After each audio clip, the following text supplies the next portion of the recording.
Husam Zomlot joins us, head of the Palestinian Mission to the United Kingdom. Very good to see you. Thank you for coming in. Let's start with what is happening on the ground, as you understand it, in Gaza. This new offensive is beginning. Is that what you understand to have happened? Yes, it has been reported. Israeli tanks are rolling. Evacuation orders of people who have been evacuated many times, who are starved, hungry, unable to move anywhere, nowhere is safe. It's exactly a repeat of what we have been witnessing, the horrors over the last 22 months. Nothing new, unfortunately. The only thing that is now must be discussed is how do we stop this carnage? This is madness. This is insanity in its highest form. I want to come to the possible negotiations for a ceasefire in just a moment.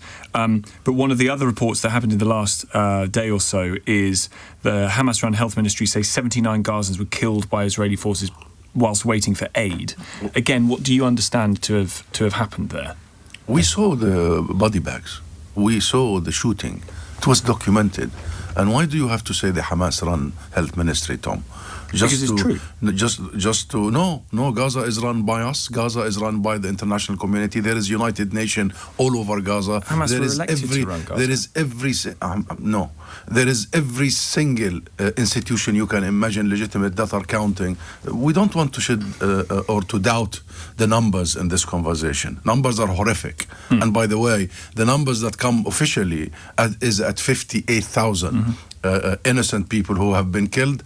And just to confirm for you, I am the Palestinian Ambassador, so this is not the Hamas ministry. No, this is 16,500 children have been slain, 10,000 women have been killed. The numbers are there. And guess what?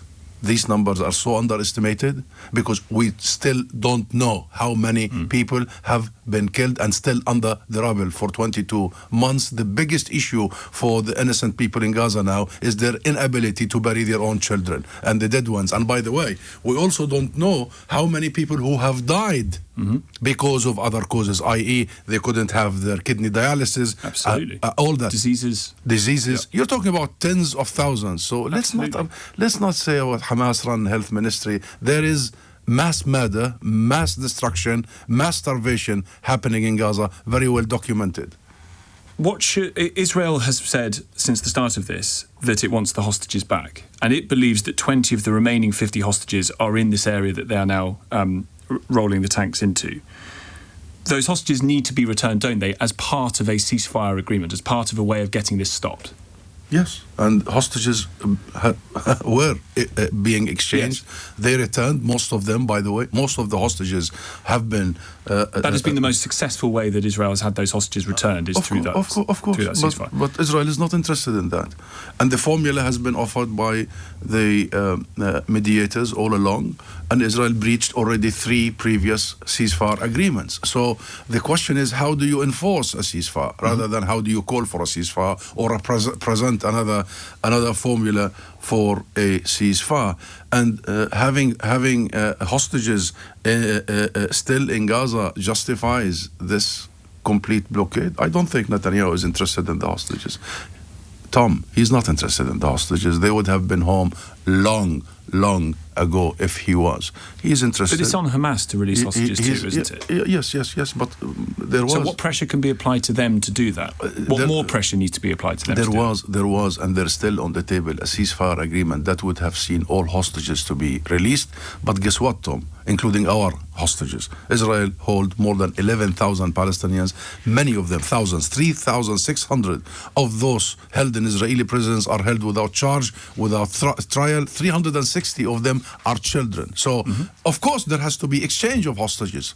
You call this hostage, but you call the Palestinian captives as prisoners, as if they are criminals. Israel is rounding everybody. So a ceasefire agreement should see... some are. I mean, some in Israeli prison agreement should see the exchange of hostages and captives from both sides. A ceasefire agreement should see a immediate and permanent end to this genocide. A ceasefire should also see the moving fast and swift towards rebuilding Gaza, uniting Gaza with the West Bank under one Palestinian government. And guess what? We have the plans. The Arab world has the plans. The rest of the world support this plan. We have all what it takes. Everything is ready. But there is one man that is stopping us and insisting on the continuation of this act of and campaign of extermination that is Benjamin Netanyahu. So how do we stop him? How do we stop Israel? How do we compel Israel to act in accordance with international law? Is that going to be helped? In what way would that be helped by this letter that has now been signed by 26 countries, including the United Kingdom, that calls on the immediate lifting of restrictions on the flow of aid to Gaza and an immediate end to the war, that forced displacement orders do not allow for the transport of life-saving medical equipment and supplies? I mean, the rhetoric is very strong in this letter, but it's a letter. It is indeed. We did welcome it just now, officially, welcoming the letter, welcoming the statement from the UK, led by the UK, by the way, drafted by the UK, and we commend that very strong-worded letter. However, we are long past, Tom, we are long past statements. This requires compelling, this requires enforcement of the international will as expressed by that statement, and we know exactly how the international community was built, the system of the world was built to compel actors that are unhinged, such as Israel, that are committing all that the world now knows. This starts with arms embargo. The UK and the rest of the world must immediately stop sending weapons to a state actor that is committing genocide. There is no discussion about that. And there are some countries that are still sending weapons to Israel as we speak. The US, Germany, and still the UK sends weapons. It did stop some partial... They would say that those weapons are defensive. Partial arms. There is no legal conversation here. Once a country is in the International Court of Justice now, officially on trial for the plausible crime of genocide, you stop sending them weapon. This is a legal obligation. You cannot be half committed to law. You cannot be selective when it comes to what do you send and what you don't. You simply have a full ban on the exportation of weapons that are being used, including the F-35s. Number two, you impose sanctions on the entire government that is committing the genocide. That is absolutely clear in its intent. People are talking about humanitarian. You say that. Now, hang on.